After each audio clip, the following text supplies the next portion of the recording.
والفرقان الحميد. أعوذ بالله من الشيطان الرجيم. بسم الله الرحمن الرحيم. وأتموا الحج والعمرة لله. وقال الله في موضع آخر: الحج أشهر معلومات.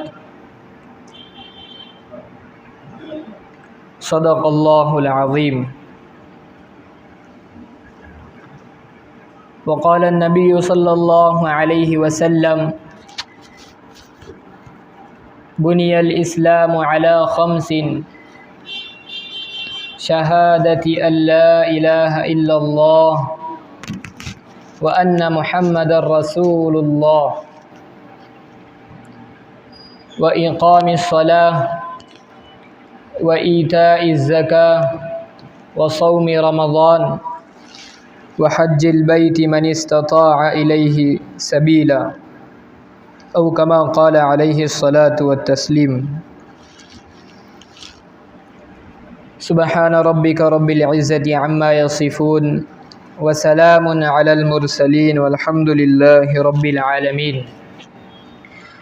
درود شریف پڑھ لیجیے. اللہم صلی علی سیدنا محمد وعلی آل سیدنا محمد وبارک وسلم.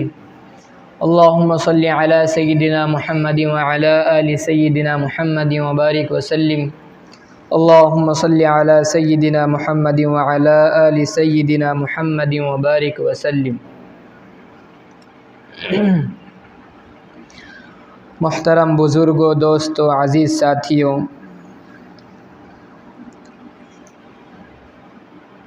اللہ تبارک و تعالی قرآن مجید میں ارشاد فرماتے ہیں: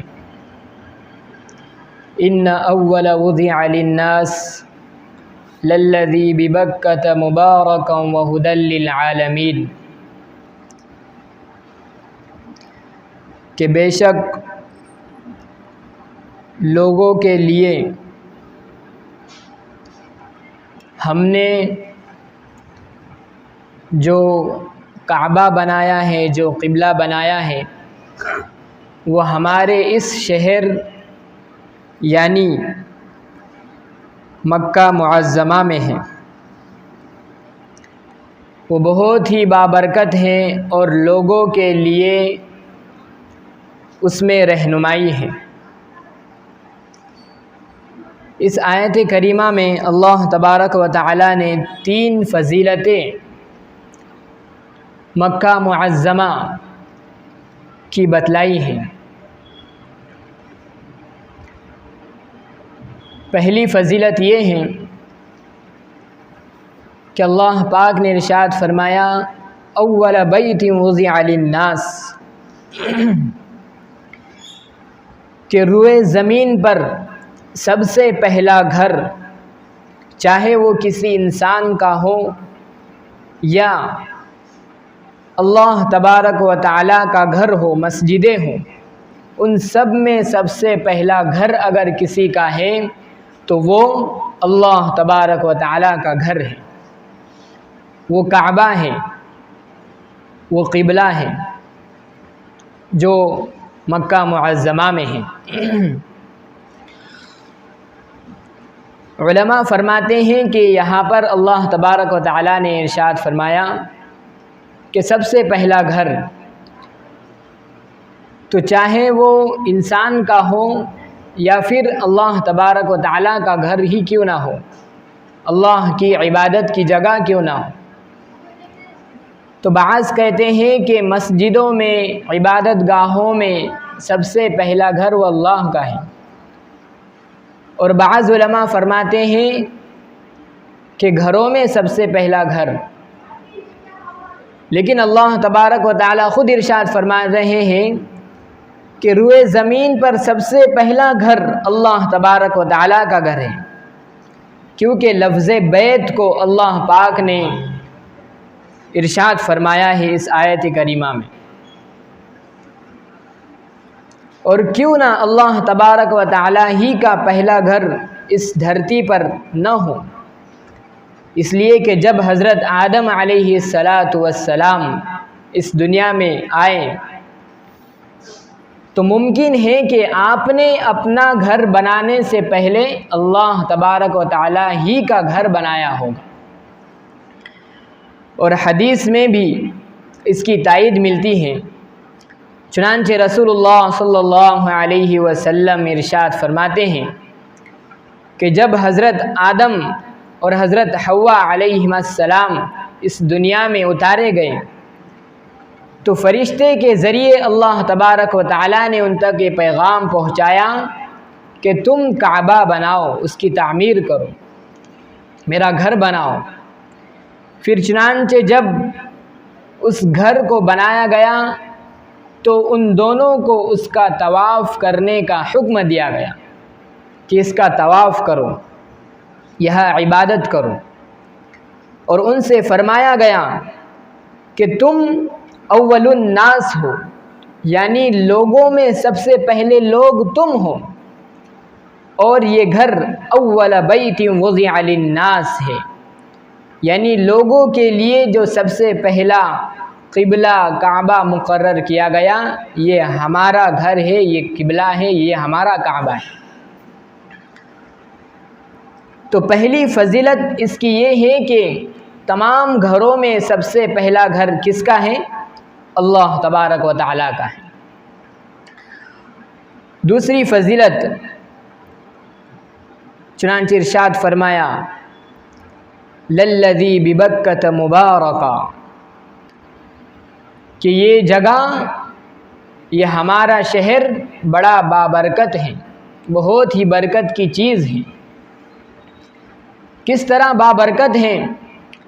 چنانچہ اس کی فضیلت کو ارشاد فرمایا کہ یہاں پر عبادت کرنے کا ثواب بہت زیادہ ہے دوسری جگہوں میں عبادت کرنے کے مقابل، کہ اگر کوئی انسان وہاں پر ایک نماز پڑھے تو کتنا ثواب ملتا ہے؟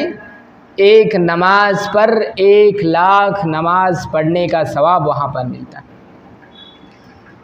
اور حدیث شریف میں آیا کہ اگر انسان اپنے گھر میں نماز پڑھے تو 1 نماز پڑھنے کا ثواب ملتا ہے، اگر محلے کی مسجد میں نماز پڑھے تو 25 نمازوں کا ثواب ملتا ہے، اور اگر وہی نماز وہ جامع مسجد میں پڑھے تو 500 نماز پڑھنے کا ثواب ملتا ہے، اور اگر کوئی بندہ بیت المقدس میں نماز پڑھے تو وہاں پر 1000 نماز پڑھنے کا ثواب ملتا ہے، اور پھر اگر کوئی شخص مدینۃ المنورہ یعنی میرے اور آپ کے نبی محمد الرسول اللہ صلی اللہ علیہ وسلم کے شہر میں نماز پڑھے تو وہاں پر نماز پڑھنے کا ثواب 50,000 کا ملتا ہے، اور کوئی اگر اللہ تبارک و تعالیٰ کا گھر یعنی مکۃ المکرمہ میں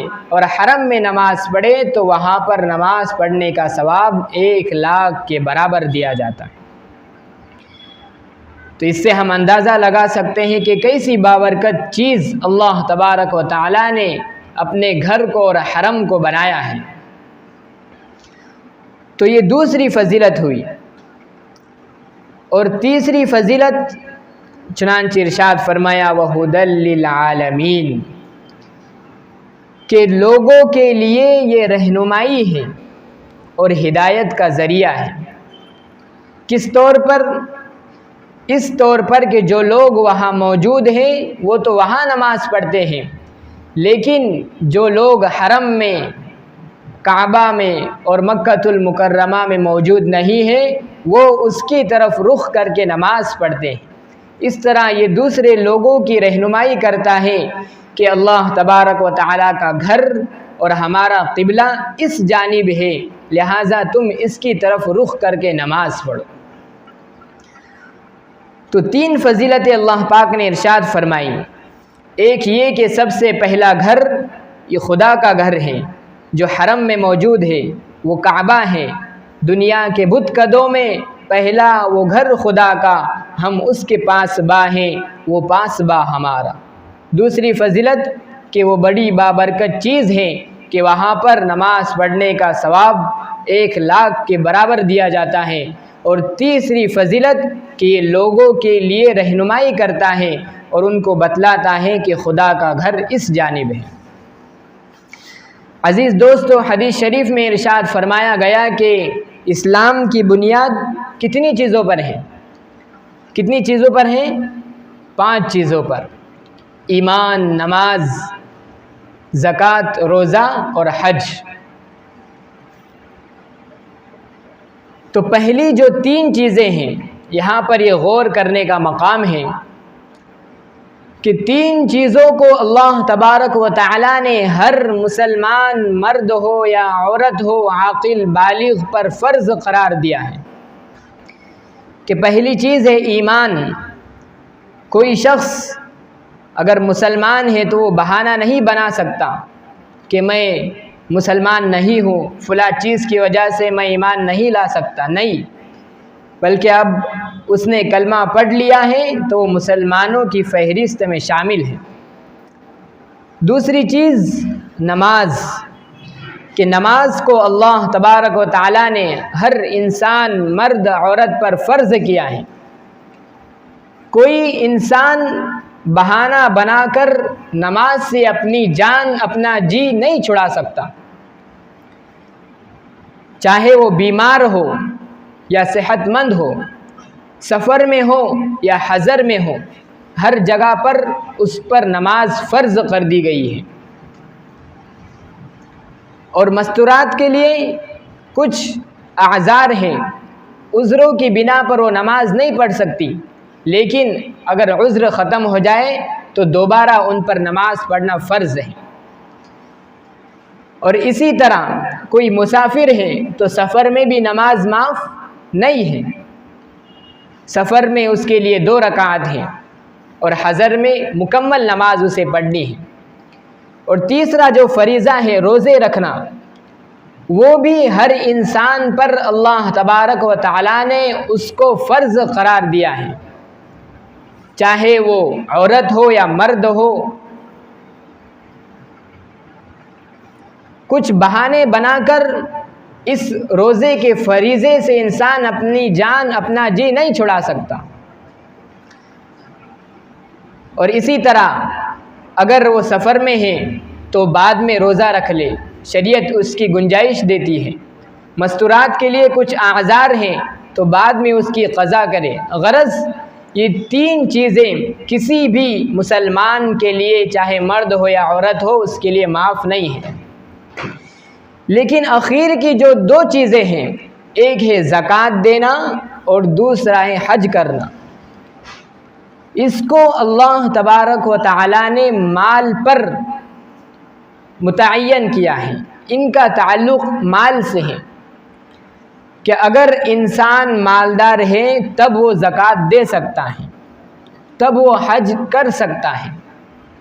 اور زکوٰۃ میں بھی اور اللہ تبارک و تعالیٰ نے چھوٹ دی ہے کہ اگر مالدار ہے لیکن نصاب نہیں ہے تو وہ زکوٰۃ ادا نہیں کر سکتا، زکوٰۃ اس پر فرض نہیں۔ اور اسی طرح کوئی مالدار ہے، حج پر جانے کی استطاعت رکھتا ہے لیکن وہ بیمار ہے تو اس کے لیے بھی حج کرنا ضروری نہیں، آئندہ سال وہ حج کرے، بیماری جانے کے بعد وہ حج کرے۔ اور اسی طرح کوئی جیل میں ہے تب بھی اس کے لیے حج کرنا ضروری نہیں۔ اور اسی طرح سب کچھ اس کے پاس موجود ہے، مالدار ہے، استطاعت ہے، تندرستی بھی ہے، لیکن راستہ پر خوف ہے، راستہ پر امن نہیں ہے۔ اگر ہم سفر کریں گے تو کوئی ہمیں لوٹ سکتا ہے، کوئی ہم کو اپنا نشانہ بنا سکتا ہے، لہٰذا ایسی حالت میں بھی اللہ تبارک و تعالیٰ کے اس اہم فریضے یعنی حج کو ادا کرنا ضروری نہیں، بلکہ فرمایا کہ ہر چیز ہونی چاہیے، تمہارے پاس مال بھی ہو اور کوئی بیماری بھی تمہیں لاحق نہ ہو، کوئی عذر تمہیں درپیش نہ ہو اور راستہ بھی بالکل پرامن ہو، کسی چیز کا خوف اور ڈر نہ ہو، تو اس وقت تم پر یہ فریضہ عائد کیا جاتا ہے۔ تو عزیز دوستو، یہ اللہ تبارک و تعالیٰ کا کتنا بڑا فضل و کرم ہے کہ بندے جس کام کی طاقت رکھتے ہیں، جس کام کو انجام دینے کی طاقت بندے کے اندر ہو سکتی ہے، اللہ تبارک و تعالیٰ نے وہی کام، وہی فریضہ، وہی حکم انسان پر لاگو کیا ہے۔ لہٰذا اب ہم بہانے بنا کر اللہ تبارک و تعالیٰ کے سامنے اپنی جان نہیں چھڑا سکتے۔ اور اگر اللہ تبارک و تعالیٰ یہ شرائط نہ رکھتے کہ وہ مالدار نہ ہو، ہر مسلمان پر ہمارے یہ فرائض واجب کر دیے جاتے ہیں، ان کو پورا کرنا لازم ہے۔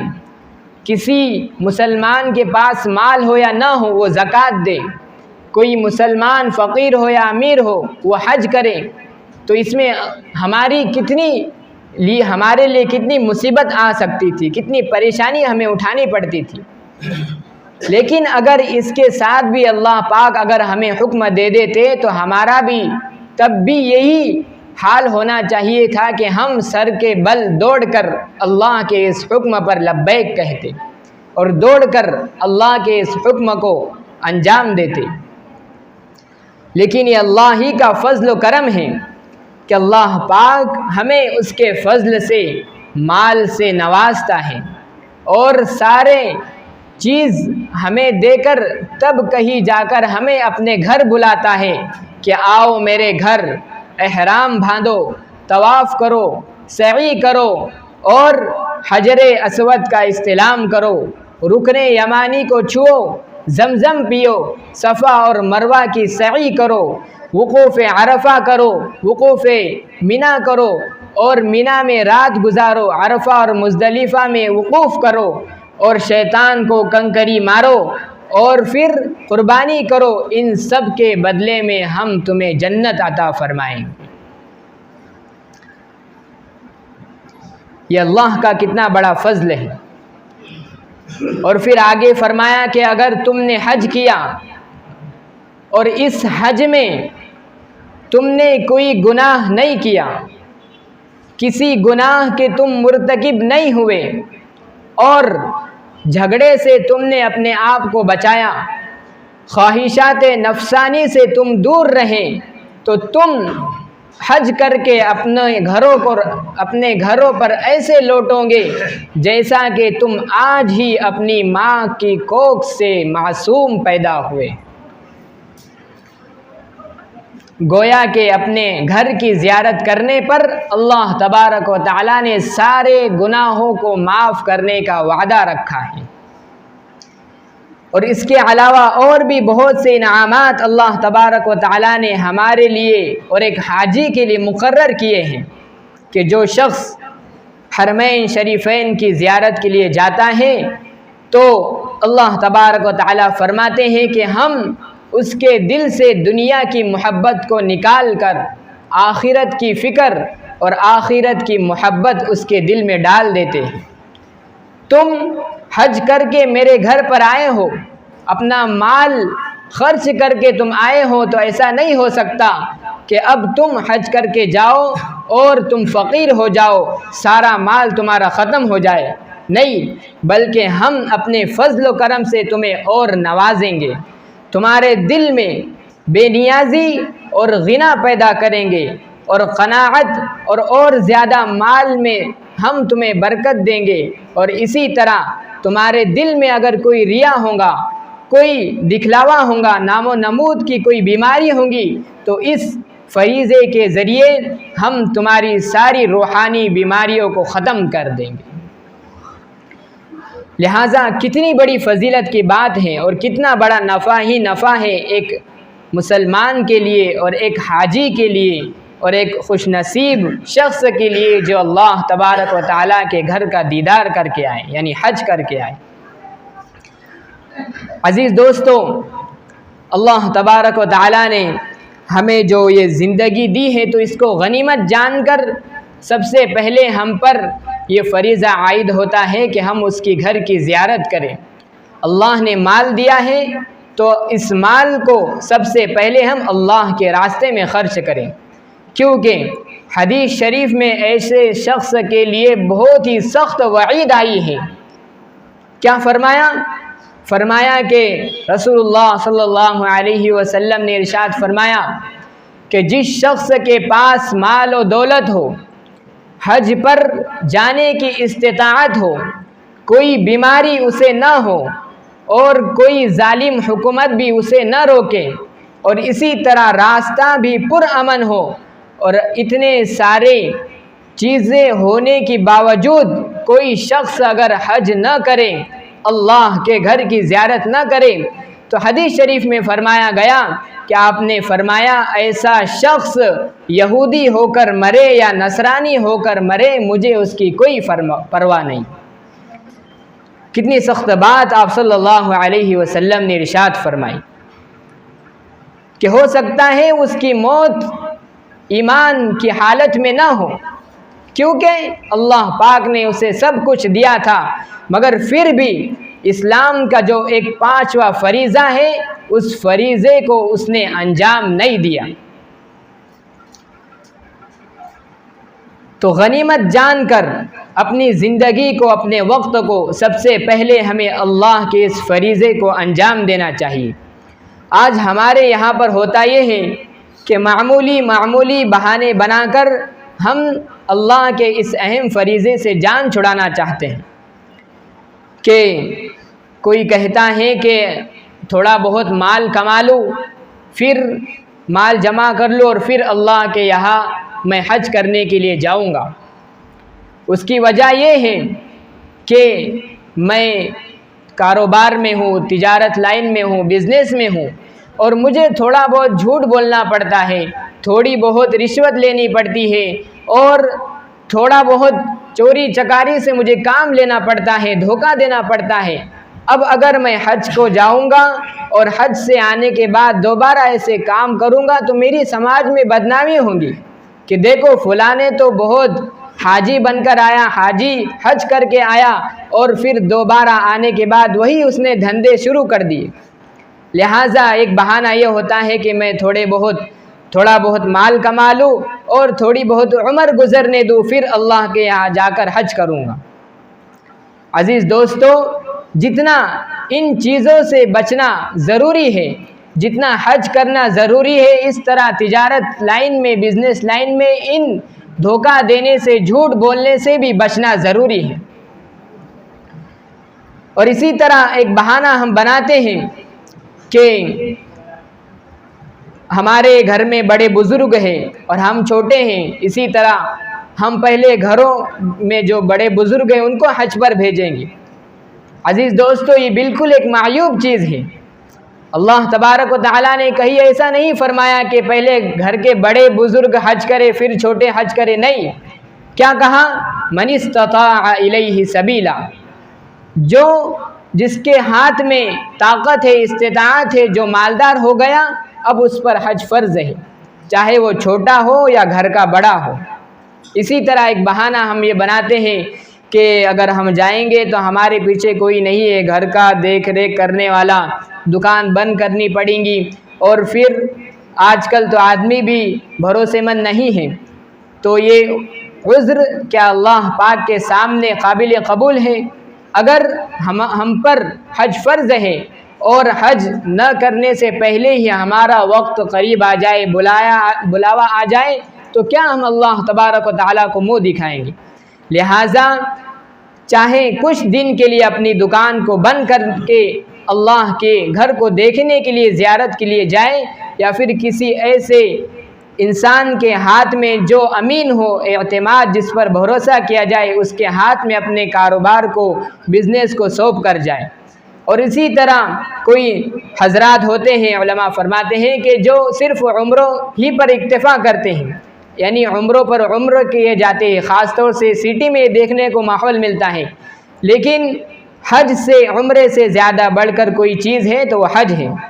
عمرے کی فضیلت اپنی جگہ، لیکن انسان پر وہ صاحب استطاعت ہے، مالدار ہے، تو سب سے پہلے اس کو حج کا فریضہ انجام دینا چاہیے۔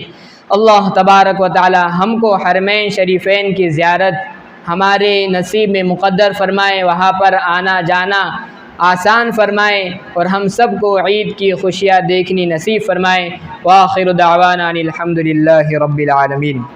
سنتیں پڑھ لیجئے، اگلی صفوں میں خالی جگہ بہت ہے، لہٰذا پیچھے والے حضرات آگے آ جائیے، جو تاخیر سے آتے ہیں انہیں کھڑے رہنا پڑتا ہے، لہٰذا اپنی وجہ سے کسی کو تکلیف نہ دیں۔